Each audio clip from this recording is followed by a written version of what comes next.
ህዳሴን በሚመለከት እንደተባለው ብዙ ዋጋ የተከፈለበት ነው። አንድ ብር እርዳታም ሆነ ብድር ከውጭ ያልተገኘበት ነው። ብዙ ፈተና አይተንበታል።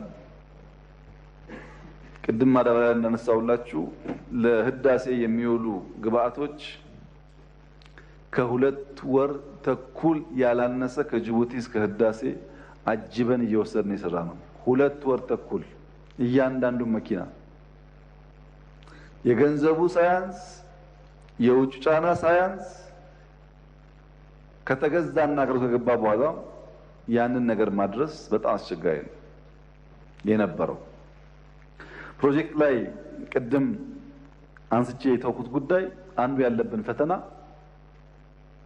አንዳንድ አካባቢ ሁሉ ጋር አይደለም። አንዳንድ አካባቢ ህዝቡ መንገድ ካልተሰራልኝ ድልድይ ካልተሰራልኝ ብሎ ከጠየቀ በኋላ ፕሮጀክቱ ጨረታ ወጥቶ ስራ ሲጀመር ከዛ አካባቢ መቅጠር አለባችሁ ሰዎች ስራ መፍጠር አለባችሁ ስለሚባል አንዳንድ ቦታ የተቀጠሩ ሾፌሮች የኩባንያው መኪና የተቀጠሩበትን ኩባንያ መኪና ይዘው ወጥተው ከመኪና ውስጥ ነዳጅ በጀሪካን ቀርተው ይሸጣሉ። የከፋው ደግሞ ሾፌር መኪናውን አቁሞ ሁሉንም ጎማ ፈቶ መኪናውን ጥሎ ጎማ ይዞ ሄድበት ቦታም አለ። የኛ የልማት ፍላጎት ለካሳ ጥያቄ፣ የኛ የልማት ፍላጎት ጎማ ለመስረቅ፣ አንዳንድ ቦታ ደግሞ እርሻ ያቃጥላሉ። የታረሰ የግለሰብ ኢንቨስትመንት እርሻ ያቃጥላሉ። ይሄን ማህበረሰቡ መፈተሽ አለበት። ገንዘቡ የራሱ ነው። የራሱን ሀገር ሀብት በሌላ መንገድ ሲዘረፍ እያየ መተው ተገቢ አይደለም እና ህዳሴ ላይም ብዙ መከራ ታይቷል። ክቡር አቶ መሐመድ እንዳነሱት ቢበዛ በሚቀጥሉት 6 ወራት በጋራ ሪቫን እንቆርጣለን።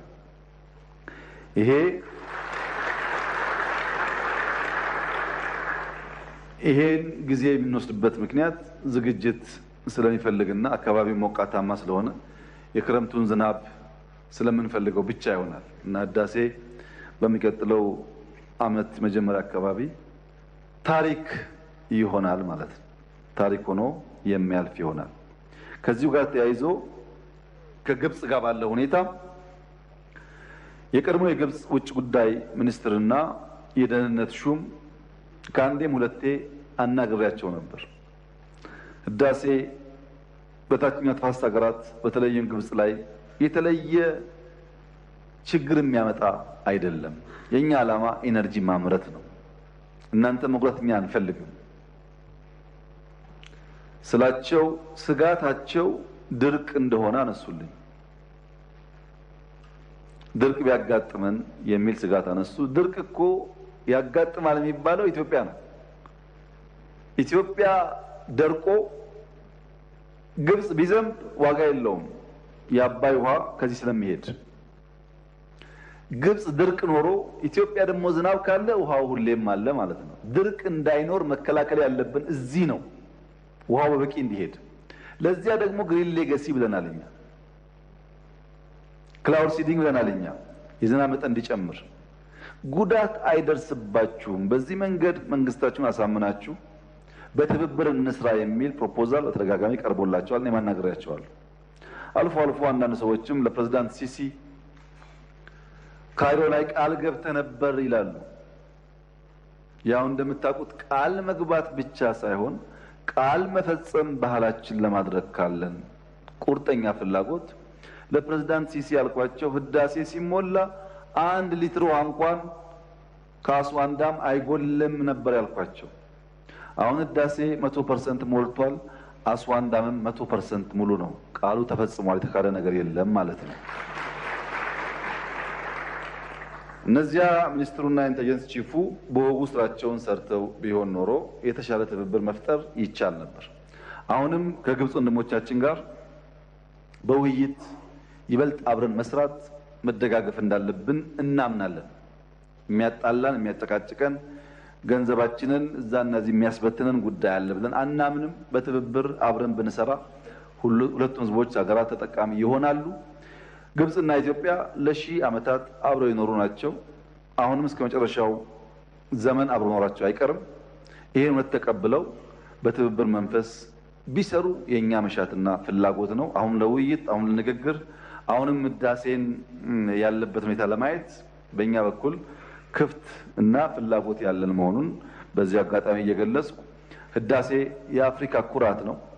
ህዳሴ ለመላው አፍሪካ መቻለን ያሳየንበት ነው። ህዳሴ ስህተትን ያረምንበት ነው።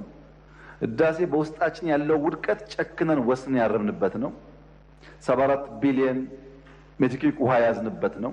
ከፍተኛ ኢነርጂ የምናመርትበት ነው።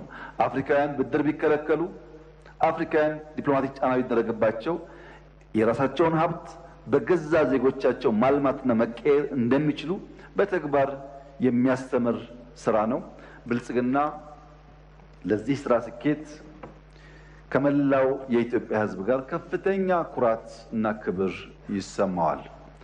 ነገር ግን ኢትዮጵያ ውስጥ አንድ ለእናቱ ወግ ስለሆነ ዩኒቨርሲቲ አንድ፣ ላሊበላ አንድ፣ አክሱም አንድ፣ ምናምን አንድ ወግ ስለሆነ ያን ወግ ሰብረን መልቲፕላይ ማድረግ ደግሞ የዚህ ትውልድ ተግባር እንደሆነ እተማመናለሁ።